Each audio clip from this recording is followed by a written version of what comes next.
तो जैसा कि लास्ट एपिसोड में हम लोगों ने देखा था कि यानकांग किंगडम आर्मी ने अपनी फर्स्ट बैटल जीत ली होती है, जिसके बाद वो लोग अपने घर जाने की सोच रहे होते हैं, मगर इंपीरियल मास्टर उन लोगों से कहता है कि ये लड़ाई तो अभी शुरू हुई है, अब तो बारी हमारी है, अब हम लोगों ने दिखाएंगे कि हम लोग किस तरह हमला करते हैं। ये कहने के बाद वो लोग अब डाशियांग सिटी की तरफ आगे बढ़ जाते हैं। वो लोग जिन लोगों ने गद्दारी की थी वो सारे के सारे लोग डाशियांग में पहले से इकट्ठा होना शुरू हो गए थे, और वो स्नेक गर्ल उन लोगों को पहले ही जाकर बता देती है कि यानकांग किंगडम आर्मी ने पहले ही हम लोगों को दो ही ऑप्शन दिए हैं, या तो घुटने टेक दे या फिर उनसे लड़ने के लिए तैयार हो जाएं। मगर हमने देखा था कि इंपीरियल मास्टर से मुकाबला करने के लिए एक बंदा रास्ते में मछलियां पकड़ रहा होता है, जिस पर इंपीरियल मास्टर समझ जाता है कि वो उससे लड़ने के लिए आया है। उन दोनों के बीच में एक खतरनाक लड़ाई होती है जिसमें इंपीरियल मास्टर उसे हरा देता है, और फिर वो आर्मी वहां से आगे की तरफ चली जाती है। और हमें दिखाया जाता है कि जब बेकर क्लान का एक बंदा वहां पर आता है और वो उन लोगों को चैलेंज करता है, तो इंपीरियल मास्टर कहता है कि उम्मीद है कि ये लड़ाई जीतने के बाद मैं तुम्हें भी अच्छा सबक सिखाऊंगा। मगर यहाँ पर हमें डाशियांग कैपिटल में दोबारा से उन सारे के सारे गद्दारों को दिखाया जाता है। वो कह रहे होते हैं कि यानकांग किंगडम वो रिफॉर्म्स के बहाने में और सारे के सारे किंगडम्स को वो अपने यानकांग टेरिटरी के अंदर लेना चाहता है ताकि वो सब पर कब्जा कर ले। उसे लगता है कि वो अकेला ही सारे सेक्ट्स को खत्म कर सकता है। हमारे पास एक ही ऑप्शन है, हम लोग उसका डाशियांग में इंतजार करेंगे। जब वो यहाँ पर आएगा तो एक लास्ट बैटल होगी और इसमें या तो वो जीतेगा या फिर हम लोग। मगर इतने में हमें वहां पर एक लेडी की आवाज सुनाई देती है। वो उस मार्क्समैन से कह रही होती है कि हम लोग तुम्हारी बातों का कैसे भरोसा कर लें, क्योंकि तुम वो शख्स हो जिसने आज तक अपनी ट्रू आइडेंटिटी के बारे में किसी को भी नहीं बताया। तुमने जिस बंदे को एक अम्ब्रेला देकर यानकांग किंगडम के खिलाफ भेजा था वो पहले ही मारा जा चुका है, और अब तुम हमसे चाहते हो कि हम लोग यानकांग किंगडम के अगेंस्ट फाइट करें, और ऊपर से तुम्हारे उस रॉयल फैमिली के साथ काफी अच्छे ताल्लुकात भी हैं। तुम हमारे साथ डबल गेम क्यों खेल रहे हो? तुम तो इतने चालाक हो, हमें पता भी नहीं चलने दिया कि तुमने कब हमारा इस्तेमाल कर दिया और हमें ही एक पपेट की तरह यूज कर दिया। शायद तुम नहीं जानते, मगर साउदर्न शिनजियांग सिटी और इसके अलावा भी बहुत सारे सिटीज वो यानकांग किंगडम के कंट्रोल में आ चुके। मगर वो मास्कमैन कहता है कि उन लोगों को जितने सिटीज पर कंट्रोल करना है कंट्रोल कर लेने दो। मैं जानता हूं कि यानकांग किंगडम क्या चाहता है। खास तौर पर वो इंपीरियल मास्टर वो इन शहरों पर कब्जा कर भी ले तो भी वो सेटिस्फाइड नहीं होगा, क्योंकि वो छोटे लेवल के सेंट्स को हराते हुए आ रहा है और उनसे वो कभी भी सेटिस्फाइड नहीं हो पाएगा। जब वो डाशियांग में आएगा और जब हम उसे यहाँ पर हरा देंगे उसके बाद हम लोग बहुत ही आसानी से अपना कंट्रोल वापस ले लेंगे और सारे सिटीज हमें वापस मिल जाएंगे। हमारे लिए डाशियांग सबसे बेस्ट चॉइस है, उसे हराने के लिए ये जगह सबसे ज्यादा सूटेबल है। ये सुनकर वो लेडी कहती है, अच्छा तो इसका मतलब ये है कि तुमने हमें बस अपना मोहरा बनाकर यूज किया है। तुम जानते थे कि इंपीरियल मास्टर वो खुद डाशियांग की तरफ आएगा, इसीलिए तुमने सारे के सारे मास्टर्स को पहले ही यहाँ पर इकट्ठा कर रखा है। वो वहाँ मौजूद बाकी के 3 लोगों को देखती और कहती है कि क्या ये 3 मास्टर्स ओल्ड एरा के लोग हैं? तो वो मास्कमैन कहता है कि हाँ, बस अब उन्हें यहाँ पर आने दो। हमें दिखाया जाता है कि यानकांग किंगडम आर्मी वो बहुत ही तेजी से डाशियांग सिटी की तरफ आगे बढ़ रही होती है, मगर बीच में आने वाले छोटे मोटे सिटीज को वो बहुत ही आसानी से फतह करती जा रही होती है, जिससे इंपीरियल आर्मी के लोग बहुत ज्यादा खुश होते हैं कि उन्हें बहुत ही आसानी से विक्ट्रीज मिलती जा रही है। मगर वो लोग काफी सरप्राइज भी होते हैं कि आखिर कोई भी उन्हें रेजिस्ट क्यों नहीं कर रहा, ना ही कोई पावरफुल मास्टर उनके सामने आ रहा है। एक एक करके वो लोग उन शहरों पर कब्जा करते जा रहे थे, यहाँ तक कि अज़ूरो ड्रैगन आर्मी और व्हाइट टाइगर आर्मी ने भी अलग अलग सिटीज पर कंट्रोल कर लिया था। और जनरल वुई कहता है कि इसका मतलब ये है कि अब हमारा टारगेट सिर्फ और सिर्फ डाशियांग सिटी है और शायद वहीं पर ही हमें टफ टाइम मिलने वाला है। वो इंपीरियल मास्टर से कहता है कि मुझे बताओ तुम्हारी इंजरीज कैसी है? तो इंपीरियल मास्टर उसे कोई भी जवाब नहीं देता, मगर मोशन उन लोगों से कहता है कि अब हमारे लिए बेहतर यही है कि हम लोग इंपीरियल अकेडमी वापस चले जाएं, क्योंकि डाशियांग तो अब हमारे लिए बहुत ही खतरनाक जगह होने वाली है। मगर इंपीरियल मास्टर कहता है कि डॉक्टर किन तुम्हें मेरे साथ ही चलना चाहिए ताकि तुम मेरे साथ वहाँ के लोकल कस्टम और कल्चर को भी देख सको। ये सुनकर सी युनशंग काफी हैरान होती है और फिर अचानक हमें उनका फ्लैशबैक दिखाया जाता है जब वो मोशन से कह रही होती है कि डाशियांग सिटी का ये सफर बहुत ही ज्यादा खतरनाक है। क्या तुम वाकई में इंपीरियल मास्टर के साथ डाशियांग सिटी जाना चाहते हो? अगर तुम वाकई में इंपीरियल अकेडमी की मदद करते हो या फिर यानकांग आर्मी के साथ मिलकर लड़ाई लड़ते हो तो फिर सोच लेना बाकी जितने भी सेक्ट्स हैं वो सारे के सारे हमारे हेवनली डिमोनिक कल्ट सेक्ट से नफरत करेंगे और हो सकता है कि शायद उसके बाद वो लोग हम पर ही हमला कर दें। मगर मोशन कहता है कि क्या तुम भूल गई हो, डिमोनिक कल्ट सेक्ट वो अपने आप में वैसे ही अपने नाम की वजह से काफी बदनाम है। आखिर तुम उसकी रेपुटेशन की बात क्यों कर रही हो? मगर मैं तुम्हें बता दूं कि भले ही हमें बाकी सेक्ट से नफरत का सामना करना पड़ सकता है, मगर हमें कहीं ना कहीं तो अपना एक स्टैंड लेना ही होगा। हमें दोनों साइड खड़े होने से बेहतर है कि किसी एक साइड पर खड़े हो जाएं। मगर सी युन शान कहती है कि प्रीवियस मास्टर्स ने तुम्हारे पास अपनी टीचिंग्स ट्रांसफर की हैं, क्या तुम उनका भी ख्याल नहीं रखोगे? तुम जानते भी हो ना कि इंपीरियल मास्टर वो किस तरह का बंदा है। मगर मोशन कहता है मैं जानता हूँ, यानकांग किंगडम वो रिफॉर्म्स करना चाहता है और उसके जरिए वो एक नया होली रिलीजन बनाना चाहता है। पर अगर इंपीरियल मास्टर वो इस लड़ाई में मारा जाता है तो फिर हमारे मास्टर की जितनी भी हार्ड वर्क है वो सारी की सारी जाया हो जाएगी। अगर हम लोग इंपीरियल मास्टर के साथ रहेंगे तो इंपीरियल मास्टर को हमसे हमेशा खतरा फील होगा। वो हमारी मौजूदगी में कभी भी कोई भी गलत कदम नहीं उठाएगा। अगर हम लोग उसके साथ नहीं रहते तो वो पूरी तरह से आजाद हो जाएगा और फिर वो अपनी मर्जी से जो चाहेगा वो करता फिरेगा। तो सी युन शन कहती है अगर वाकई में ऐसा है और तुम इंपीरियल मास्टर के साथ रहकर ही उसे कंट्रोल करना चाहते हो तो फिर मैं भी तुम्हारे साथ हूँ। तो मोशन कहता है ये तो बहुत ही अच्छी बात है, एक सेंट होने के नाते तुम्हें यही करना चाहिए। मगर वो लड़की दिल ही दिल में कहती है सेंट तुम जानते ही क्या हो, मैं एक प्राइवेट किलर हूँ। जिसके बाद ये सीन यहीं पे ही कट हो जाता है। अगले सीन में हमें दिखाया जाता है कि जब इंपीरियल आर्मी वो डाशियांग सिटी की तरफ आगे बढ़ रही होती है तो उन लोगों को वहां पर 3 बड़े बड़े टावर्स दिखाई देते हैं जो कि असल में 360 हाल के टावर्स थे। और फिर उस आर्मी के पीछे हमें 360 हाल की आर्मी भी दिखाई देती है। वो लोग वहां पर बड़े बड़े फ्लैग्स लेकर खड़े हुए थे। ये देखकर इंपीरियल आर्मी वो काफी हैरान हो जाती है और फौरन से वो लोग इंपीरियल मास्टर को जाकर बताते हैं कि एक अनजान आर्मी बड़े बड़े फ्लैग्स लेकर हमारे पीछे मौजूद है। तो इंपीरियल मास्टर कहता है हाँ मैं जानता हूँ। वो लोग बाहर की तरफ झांक कर देखते हैं तो वहां पर बड़े बड़े टावर्स अपीयर हो गए थे और उन टावर्स के ऊपर बहुत सारे सोल्जर्स खड़े हुए थे। इंपीरियल आर्मी ने पहले कभी भी इस तरह की आर्मी नहीं देखी थी और वो लोग काफी हैरान थे कि आखिर ये टावर्स अचानक से यहाँ पर कैसे आ गए, क्योंकि ये टावर्स तो मैप में भी कहीं दिखाई नहीं देते। मगर मोशन को वहां पर दिखाई देता है कि डिमोनिक कल्ट सेक्ट के 2 मेंबर्स नीचे एक जगह बैठे हुए हैं। जिसके बाद वो इंपीरियल मास्टर से कहता है कि हमें नीचे चलकर चाय पीनी चाहिए। ये सुनने के बाद इंपीरियल मास्टर फौरन से चाय पीने के लिए मोशन के साथ नीचे चला जाता है। जब वो लोग नीचे जाते हैं तो वहां पर इंपीरियल अकेडमी का मास्टर अपने डिसाइपल्स को साथ ले जाता है और वो लोग देखते हैं कि डिमोनिक कल्ट सेक्ट के 2 मेंबर्स वहां पर मौजूद हैं। और जब वो लोग एक टेबल पर बैठकर चाय पी रहे होते हैं तो मोशन उन लोगों को अपनी प्लानिंग के बारे में बता रहा होता है और जनरल वो ये देखकर काफी हैरान होता है और कहता है कि तुम लोगों ने सिर्फ 4 कप चाय मंगाई है, हमारा तो सोचा भी नहीं। मगर इंपीरियल मास्टर ने जानबूझकर उसे कुछ नहीं बताया था क्योंकि वो जानता था कि जनरल वही सारा प्लान सब लोगों को बता देगा। मगर फिर जैसे ही वो लोग अपनी प्लानिंग कंप्लीट करके वहां से जाने लगते हैं तो अचानक से डिमोनिक कल्ट सेक्ट की आर्मी फौरन से अपने सारे के सारे 360 हाल के टावर्स को लेकर ही गायब हो जाती है, जिस पर वो डिसाइपल हैरान रह गए थे। मगर अब ये डिसाइड हो चुका था कि डिमोनिक कल्ट सेक्ट वो यानकांग किंगडम की मदद करेगा। जिसके बाद इंपीरियल आर्मी अब डाशियांग किले की तरफ आगे बढ़ने लगती है और यानकांग किंगडम की आर्मी और इंपीरियल मास्टर ने पहले ही उन लोगों को ऑर्डर दे दिया था कि हम लोग अब सीधा जाएंगे और उन्होंने अपनी बाकी की आर्मी से भी इकट्ठा होने के लिए कह दिया था। जिसके बाद हमें दिखाया जाता है कि वो आर्मी जब डाशियांग कैपिटल तक पहुंच जाती है तो उनके सामने एक बहुत ही बड़ा किला होता है और उसका दरवाजा बंद होता है। मगर इंपीरियल मास्टर अपने डिसाइपल्स को लेकर उस किले के सामने जाकर खड़ा हो जाता है और कहता है कि इससे पहले पास्ट में जब भी मैं किसी किले को फतह करता था तो मैं वहां लोगों के दिल जीत कर फतह करता था, मगर लगता है कि शायद यहाँ पर अब भी कुछ लोग ऐसे मौजूद हैं जो कि ओल्ड एरा से बिलोंग करते हैं और शायद वो लोग मुझसे हमेशा से नफरत करते आए हैं। मुझे इन लोगों पर शक है कि ये लोग शायद काफी मिस्टीरियस लोग हैं। पर अगर मुझे इस किले को फतह करना है तो इसके लिए मुझे यहाँ पर बहुत ज्यादा खून बहाना होगा और उसके लिए हो सकता है कि शायद मुझे हजारों लोगों के सर उड़ाने पड़े।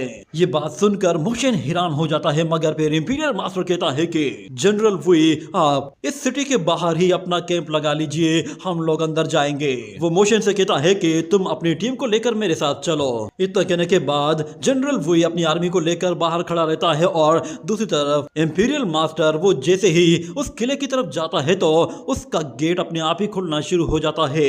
जिसके बाद वो लोग देखते हैं कि जैसे जैसे वो दरवाजा खुल रहा है वहां पर अचानक से एक लाइट अपीयर हो रही है, जिसे देखकर ही वो लोग बिल्कुल हैरान से रह गए थे, क्योंकि जैसे ही दरवाजा खुलता है तो उन्हें दिखाई देता है कि वहां पर दरवाजे के दूसरी तरफ बहुत बड़ी बड़ी स्पिरिचुअल बॉडीज मौजूद है। वहां पे मौजूद जितने भी डिसाइपल्स होते हैं वो थोड़ा सा डर गए थे कि यहाँ पर तो सारे के सारे हाईएस्ट रैंकिंग के मास्टर्स मौजूद हैं, मगर यानकांग किंगडम के इंपीरियल मास्टर को जरा भी डर नहीं लगता। वो बगैर डरे उन लोगों की तरफ आगे बढ़ने लगता है।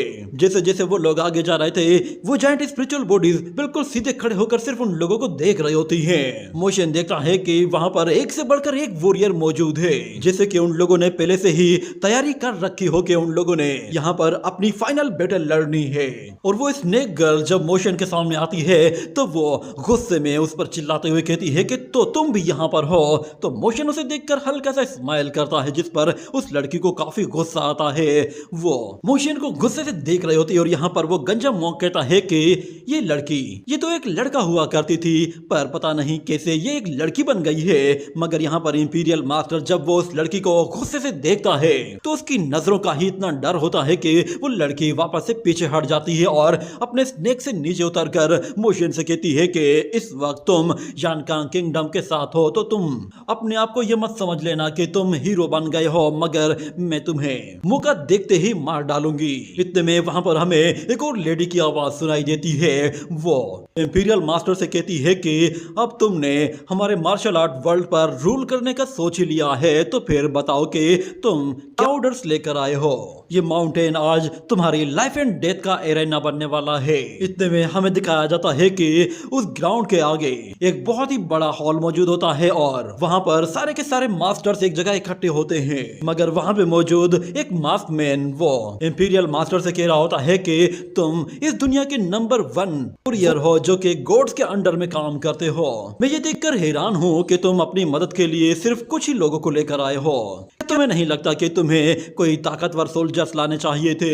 मगर इंपीरियल मास्टर कहता है तुम्हारे लिए तो बस इतना ही काफी है। इस सुनते ही वो मास्कमैन हंसना शुरू कर देता है और कहता है कि क्या मजाक है, तुम तो बिल्कुल पहले की तरह ही हो, तुम तो आज भी बिल्कुल पहले की तरह ही एरोगेंट हो। तुम्हें क्या लगता है कि तुम लीजो सिटी को अपने कंट्रोल में करके हर चीज को अपने कंट्रोल में कर लोगे? तुम्हारे लिए वो एक छोटी सी विक्ट्री जरूर थी, मगर मैंने तुम्हें जानबूझकर वो विक्ट्रीज दी है ताकि तुम अपनी थोड़ी सी हिम्मत जुटा सको और हमारे डाचियांग में कदम रख सको। हमें वहां पर पीछे वही ओल्ड एरा के 3 लोग भी दिखाए जाते हैं और उनके पीछे हमें एक आइस लेडी को भी दिखाया जाता है जिसके पास एक्सट्रीम यिन पावर होती है। जब वो अपनी एक्सट्रीम यिन पावर को यूज करती है तो हमें वहां पर उसकी एक जायंट स्पिरिचुअल बॉडी दिखाई देती है।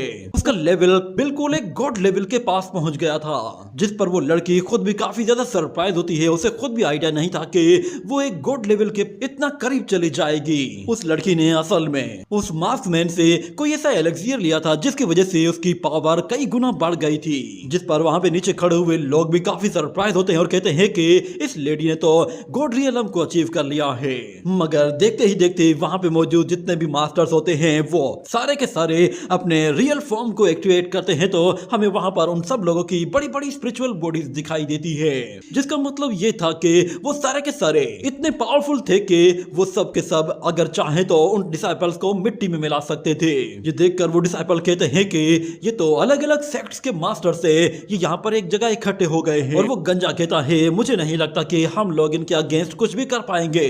मगर यानकांग किंगडम का इंपीरियल मास्टर वो उन सब लोगों को पहचानता था। वो उनमें से पहले एक बंदे का नाम लेते हुए कहता है कि तुम तो ली टियान हो ना, तुमसे मिले हुए काफी टाइम हो चुका है। और वो ऊपर उस लेडी से कहता है तुम तो तो एक सेलेस्टियल बीइंग में ट्रांसफॉर्म हो चुकी थी। जिसके बाद वो एक और बंदे की तरफ देखता है और कहता है कि अच्छा तो तुम भी हो। वो उसके बारे में बताता है कि ये बंदा सबसे पहला बंदा है जिसने 100 जेड ब्लैक टेक्निक इन्वेंट की थी। इसका नाम मास्टर जू है और उसके साथ 3 इसके साथी हैं। और वहां पे वो दूसरे लोगों की तरफ इशारा करते हुए कहता है कि तो तुम लोग 5 ग्रेट पेंटिंग सेक्ट से हो। और एक और बंदे की तरफ देखते हुए कहता है तो तुम एक एंशिएंट दाशियांग टेंपल से हो। सोचा नहीं था कि तुम लोग एम्प्टीनेस मंत्रा सील को भी कास्ट कर सकते हो। और फिर वो अपने शोल्डर की तरफ देखते हुए कहता है कि मेरे पीछे जो बंदा है इसका नाम डाओकियान जेनरेन है। इसने मेडिसिन स्किल्स को प्रैक्टिस किया है और ये मेडिसिन स्किल्स में काफी एक्सपर्ट है। इसे चाहिए था कि ये अपने मेडिसिन स्किल्स के जरिए दुनिया की मदद करे। वो डाओकियान से कहता है कि आज से 10 साल पहले मैंने तुम्हें इनवाइट किया था कि तुम मेरी इंपीरियल अकेडमी में आ जाओ, मगर लगता है कि शायद तुम्हें अपनी जान प्यारी नहीं थी। देखो अब तुम्हें कोई तुम्हारे रियल नाम से जानता तक नहीं है। मगर डाओकियान वो फौरन से नीचे आता है और कहता है कि इंपीरियल मास्टर तुम अपनी रिफॉर्म्स टेक्निक्स के बहाने ही सारे के सारे सेक्ट्स को खत्म करना चाहते हो, इसीलिए मैंने तुम्हारे इनविटेशन को एक्सेप्ट नहीं किया क्योंकि मैं जानता हूँ तुम सब कुछ डिस्ट्रॉय कर देना चाहते हो और मुझे तुम्हें रोकना ही होगा। मगर इंपीरियल मास्टर कहता है कि तुम जिस सेक्ट से बिलोंग करते हो उस सेक्ट का काम सिर्फ लोगों को हील करना है और तुम लोगों ने इस काम को बहुत ही अच्छी तरह से किया भी है। मगर डाओकियान कहता है कि अब इस दुनिया में सिर्फ कुछ ही ऐसे फार्मिस्ट बचे हैं जो कि मेरे लेवल को पहुंच सकते हैं। मगर सुनने में आया है कि अब कुछ फार्मिस्ट मर चुके हैं और बस अब गिने चुने ही कुछ फार्मिस्ट ऐसे रह गए हैं जो कि अपने स्किल्स के जरिए दुनिया की मदद कर सकते हैं। मगर जहां तक बात तुम्हारी इंपीरियल अकेडमी की है, जरा अपनी इंपीरियल अकेडमी का हाल तो देखो। दुनिया में सबसे कम अगर कोई इंपीरियल फिजिशियंस हैं तो वो तुम्हारी इंपीरियल अकेडमी में है। तुमने आज तक कोई भी हमारे लेवल का फिजिशियन क्रिएट नहीं किया है। सिर्फ एक ही डॉक्टर है जो कि बाहर से आया है और तुम लोग उसे मिरेकल डॉक्टर कहते हो। यही वजह है कि मुझे तुम्हारे वो रिफॉर्म्स पसंद नहीं थे। देखो तुम अपने रिफॉर्म्स के जरिए कहां तक पहुंच गए हो।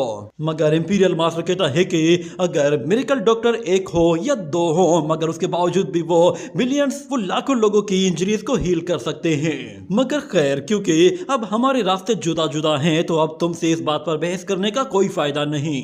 और फिर वो वहां पे मौजूद एक और मास्टर की तरफ इशारा करते हुए कहता है कि मां लियान शेन, मुझे उम्मीद नहीं थी कि तुम भी ऐसा करोगे। मगर लियान शेन कहता है कि इंपीरियल मास्टर, मुझे ऐसा करने पर सिर्फ और सिर्फ आपने मजबूर किया है। मैं भी एक माउंटेन गेट से बिलोंग करता हूँ। मेरे पास जोंग नानशेन लाइनेज मौजूद है। मैंने साउदर्न डार्कनेस और सोड स्क्रिप्चर्स को कल्टीवेट किया हुआ है। मगर यहाँ पर इंपीरियल मास्टर कहता है कि मैंने तुम्हारे लिए पहले ही ग्रैंड प्रीस्ट को रिक्वेस्ट की थी कि वो तुम्हें इंपीरियल अकेडमी का एक सेक्रेटरी अपॉइंट करे ताकि तुम भी इंपीरियल अकेडमी के इंचार्ज बन जाओ, क्योंकि मुझे पता था कि तुम बिल्कुल राइट पाथ पर चल रहे हो और तुम ही हो जो कि इंपीरियल अकेडमी को आगे भी ले जा सकते हो। इसके अलावा भी मुझे तुम्हारे स्किल्स के बारे में काफी अच्छी तरह से मालूम था कि तुम काफी स्किलफुल कमांडर भी बन सकते हो। मैंने तुम्हें पहले ही सब कुछ बता दिया था कि हमारे यानकांग किंगडम और बाकी सेक्ट्स के बीच में क्या डिफरेंस है, मगर उसके बावजूद भी तुमने ऐसी हरकत कर दी। मुझे इससे बहुत ज्यादा अफसोस हुआ है। तुम मेरे इंपीरियल अकेडमी के मिनिस्टर ऑफ सेक्रेटेरिएट थे। मुझे तुमसे बहुत ही ज्यादा उम्मीदें थी कि तुम आगे चलकर मेरे लिए बहुत कुछ कर सकोगे। मगर यहाँ पर वो बंदा कहता है कि मैं अकेला नहीं हूँ जिसने आपके साथ गद्दारी की है। जरा अपने चारों तरफ देखें कि आपकी इंपीरियल अकेडमी के कितने लोग यहाँ पर मौजूद हैं, और वो सारे के सारे लोग आपके खिलाफ इसीलिए हैं क्योंकि आपने उनके साथ नाइंसाफी की है। तो इंपीरियल मास्टर कहता है तुम्हारा हार्ट वो करप्ट हो चुका है और तुम अब बदले की आग में जल रहे हो। वैसे भी अब पूरी दुनिया में हर तरफ लड़ाइयां शुरू हो चुकी हैं। अब तुम्हें समझाने का कोई फायदा नहीं। भले ही तुम एक बहुत ही अच्छे इंसान हो, मगर उसके बावजूद भी अब तुम गलत साइड पर खड़े हो चुके हो, इसलिए अब कुछ भी बदला नहीं जा सकता। ये कहने के बाद वो वहां पे मौजूद 3 ओल्ड मैन की तरफ देखता है और कहता है कि तो तुम लोग यहाँ पर मौजूद हो, कैसे हो तुम लोग? तुमसे मिले हुए काफी टाइम हो चुका है। उसे वहां पर देखते ही वो ओल्ड लेडी फौरन से अपनी पावर्स को एक्टिवेट करती है और हमें दिखाया जाता है उसके पीछे एक इंसेक्ट आता है और वो इंसेक्ट अपने आप ही अपने अंदर से एक बहुत ही बड़ी स्पिरिचुअल बॉडी को बाहर निकालता है। तो हम देखते हैं कि उस ओल्ड लेडी का एक खूबसूरत सा स्पिरिचुअल फॉर्म बाहर आता है। जिसे देखकर ही लग रहा था कि शायद वो ओल्ड लेडी रियलिटी में ऐसी नहीं दिखती होगी। उसने भी ग्रैनी सी की तरह ही अपनी ट्रू आइडेंटिटी छुपाई हुई थी। मगर हम लोग उस ओल्ड मैन की तरफ देखते हैं जिसके हाथ में एक ब्रश होता है। वो जब अपनी ट्रू पावर शो करता है तो हम लोग उसकी भी एक बहुत ही बड़ी स्पिरिचुअल बॉडी देखते हैं। वो लोग भी यहाँ पर डिवाइन ब्रिज रियलम को शो कर रहे थे, यानी कि वो लोग इंपीरियल मास्टर के लेवल के बिल्कुल बराबर आ चुके थे। और आखिर में हम लोग उस सोर्ड कल्टीवेटर को देखते हैं। वो अपनी सोर्ड टेक्निक के जरिए अपनी एक जायंट सोर्ड क्रिएट करता है और उसे बहुत ही जोर से जमीन पर मारता है, जिसके बाद हमें उसकी जायंट स्पिरिचुअल बॉडी दिखाई देती है। वो भी अपनी सोर्ड के साथ फौरन से ऊपर आ जाती है। जब वो तीनों के तीनों बॉडीज उनके सामने आती हैं तो इंपीरियल मास्टर कहता है कि अच्छा, तो तुम तीनों ने डिसाइड कर लिया है कि तुम तीनों एक साथ ही सुसाइड करोगे। यकीन नहीं आता कि तुम लोग डिवाइन ब्रिज रियलम के पीक पे आ चुके हो। मगर उन तीनों के तीनों लोगों का ऑरा ही इतना खतरनाक होता है कि वहां पे मौजूद लोग उनकी तरफ डायरेक्ट देख तक नहीं पा रहे थे। मोशन देखता है कि नॉर्मल आंखों से देखते हुए ऐसा फील हो रहा है कि जैसे इन लोगों के हाथ पैर टूटे हुए हैं। मगर जब हम लोग डिवाइन आइज के जरिए देखते हैं तो ऐसा पता चलता है कि इनके सारे के सारे बॉडी पार्ट्स बिल्कुल नॉर्मल हैं। आखिर इंपीरियल मास्टर अकेले इन तीनों का मुकाबला कैसे करेंगे? वो तीनों ही मास्टर्स इंपीरियल मास्टर से कह रहे होते हैं कि तुम अब बताओ कि तुम क्या करोगे। मगर इंपीरियल मास्टर उन लोगों पर हंसते हुए कहता है कि तुम लोग सच में बिल्कुल बेवकूफ हो। सोचा भी नहीं था कि तुम लोग अपने ट्रू फॉर्म के साथ मेरे सामने आओगे। मगर तुम लोगों को देखे हुए काफी टाइम गुजर चुका है, तुमसे दोबारा मिलकर काफी अच्छा लगा है। मगर वो ओल्ड लेडी कहती है कि लास्ट टाइम तो तुम बच गए थे, मगर इस बार तुम्हें ऐसा पॉइजन दूंगी कि तुम्हें बचने का मौका ही नहीं मिलेगा, इसलिए अपनी मौत के लिए तैयार रहना। मगर इंपीरियल मास्टर कहता है कि तुम तीन ओल्ड लोग अपनी लाइफ के रिटायरमेंट हिस्से तक आ चुके हो। तुम लोगों को चाहिए कि अपनी रिटायरमेंट को एंजॉय करो और दुनिया को देखो, जाओ थोड़ा घूमो फिरो। मगर तुम लोग तो लड़ने की जिद पर अड़े हुए हो, बार बार तुम मेरे सामने आ जाते हो। मगर वो ओल्ड लेडी कहती है कि स्ट्रेंज लिपर्ड आर्मी का मास्टर वो मेरा बेटा था। और बीच में मौजूद वो बंदा कहता है कि क्या तुम्हें अच्छी तरह से याद है कि तुमने मेरे इज़ोमी किंगडम को डिस्ट्रॉय किया है? ये वही सिटी था जिसे मैंने खुद से क्रिएट किया था। और दूसरा बंदा कहता है कि मेरा कोई स्पेशल बैकग्राउंड तो नहीं है, मगर मैंने थोड़ी बहुत साइंस और मैथमेटिक्स को लर्न किया है, इसीलिए मुझे तुम्हारी हरकतें देखकर तुमसे काफी ज्यादा नफरत हो गई है। तुम जिस तरह अपने आप को जस्टिफाई करते हो, तुम्हारी बातों की वजह से लोग तुमसे नफरत करने लगे हैं। ये बातें तुम्हें जस्टिफाई नहीं कर सकती। इसी तरह वो लोग एक दूसरे को धमकियां दे रहे होते हैं और एक दूसरे को मारने के लिए एक दूसरे पर ज्यादा से ज्यादा इल्जाम लगाने की कोशिश करते हैं ताकि एक दूसरे को गलत साबित कर सकें। वो लोग यानकांग किंगडम के इंपीरियल मास्टर को कहते हैं कि तुम लोग जानबूझकर रिफॉर्म्स के बहाने में पूरी दुनिया को अपने कंट्रोल में लेना चाहते हो। मगर इंपीरियल मास्टर कहता है अच्छा तो फिर ठीक है, मुझे बताओ कि इन लोगों के अलावा और कौन है जो कि मुझसे गद्दारी करना चाहता है। तो एक यंग लड़का बाहर निकल आता है और वो कहता है कि हमारा ग्रेट श्योंग टेम्पल वो तुम्हारे अगेंस्ट है, हम लोग मरते दम तक तुमसे लड़ने के लिए तैयार हैं। और एंशिएंट डिवाइन सेक्ट का एक मेंबर कहता है हम लोग भी तुम्हारे अगेंस्ट हैं। इसी तरह फिर वहां पर एक के बाद एक बंदा खड़ा हो जाता है और वो अपने सेक्ट का नाम लेता है और कहता है कि हम लोग भी तुम्हारे खिलाफ लड़ेंगे।